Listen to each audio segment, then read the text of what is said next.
Sir काय हो, तुमचं माझ्याकडे कधी लक्षच नसतंय मुळे.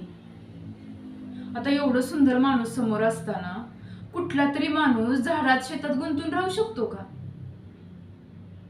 मला कधी कधी कळतच नाही की मी तुम्हाला आवडते का नाही ते. तुम्ही माझी काळजी घेता, मला काय हवं काय नको ते बघता, पण मध्येच असं परकेसारखं का वागता? याला मी काय समजायचं मग? लग्न करून बायको म्हणून तुम्ही तुमच्या घरी घेऊन आला, मग मला बी वाटतंय ना की बाकीच्यांच्या सारखा माझा बी संसार असावा. मी तुम्हाला चांगलं चुंगलं करून घालावं, तुम्ही ते खावं, माझं कौतुक करावं, मला जवळ घ्यावं,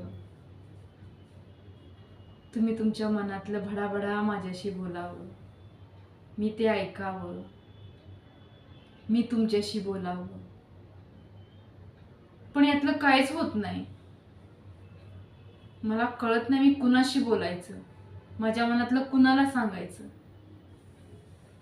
सर तुम्ही त्या नरकातनं तर मला बाहेर काढलं, पण अजून बी या पिंजरा असल्यासारखंच वाटतं मला, पिंजऱ्यात राहिल्यासारखंच वाटतं. या पिंजऱ्यातनं मला बाहेर काढा की सर, उडू दे की मला मोकळ्या आभाळात. सर कराल ना माझ्यासाठी एवढं? बोला की सर, कराल ना एवढं?